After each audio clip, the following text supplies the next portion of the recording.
ప్రైజ్లాడండి. ఎలా ఉన్నారు? బాగున్నారా? ఇదినం దేవుని వాగ్దానం చూసుకుందామా? చిన్న విషయం పాడుకుందాం అండి.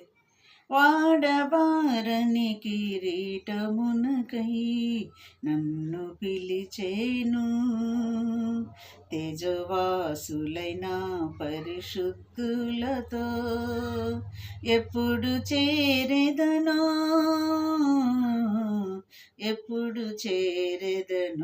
మాధుర్యమే నా ప్రభుతో జీవితం, మహిమానందమే మహాచర్యమే. ఇది నువ్వు దేవుని వాగ్దానం చూసుకున్నా అండి.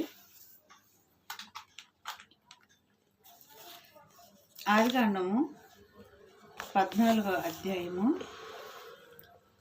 19వ వచనం చూసుకుందామండి. అప్పుడు అతడు అబ్రహామును ఆశీర్వదించి ఆకాశమునకును భూమికిని సృష్టికర్తను సర్వోన్నతుడైన దేవుని వలన అబ్రహాము ఆశీర్వదింపబడునుగాక అని ఆశీర్వదించాడు దేవుడు. చూసారా, సర్వశక్తిమంతుడు ఆయన. ఆకాశమునకును భూమికిను ఎవరంటేనా? సృష్టికర్త. ఈ సృష్టికర్త అయిన దేవుడిని నమ్ముకొని అబ్రహాము ఆశీర్వదించబడ్డాడండి. అబ్రహాము ఒక అన్యుడై ఉన్నప్పటికీ దేవుడు అబ్రహాం గారికి ప్రత్యక్షమయ్యి మరి తాను వెళ్ళమన్న చోటుకి ఎదురు మాట మాట్లాడుకున్న అబ్రహాం గారు బయలుదేరి వెళ్ళాడు.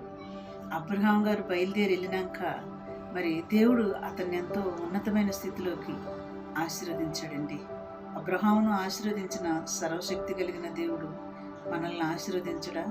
ఆయన ఏమై ఉన్నాడంట? భూమికిను ఆకాశమునకును సృష్టికర్త అయి ఉన్నాడంట. ఆయన ఏమై ఉన్నాడు? సృష్టికర్త అయి ఉన్నాడు. భూమికిని ఆకాశమునకు, భూమిని ఆకాశములను సృజించిన దేవుడు ఆయన సృష్టికర్త. అందుకని యెషయా గ్రంథముల 1వ అధ్యాయంలో రాయబడి ఉంటుందండి ఈ మాట. భూమి ఆకాశములతో దేవుడు దినదినము మాట్లాడతాడంట. చూడండి ఎంత చక్కటి పాటలు. భూమి ఆకాశములను సృజించిన దేవుడు, భూమి మీద సర్వము సృష్టించిన దేవుడు, మరి వాటితో పాటు కూడా తన పోలికలుగా మనల్ని కూడా సృష్టించుకున్నాడు. మరి ఇది నా వాగ్దానం అండి. ఇటు వాగ్దానాన్ని బట్టి మనం ఏం చేద్దాం? ప్రార్థన చేద్దామా? స్తోత్రములు ప్రభువా యేసయ్య. మరి ఈ వాగ్దానాలన్నీ ఇంటిన బిడ్డలు, చూస్తున్న బిడ్డల హృదయాలలో నీరుగట్టి పలింప చేయండి ప్రభువా. సహాయం చేయమని నజరేయుడైన యేసయ్య నామములో అడిగి వేడుకుంటున్నాం తండ్రి. ఆమేన్.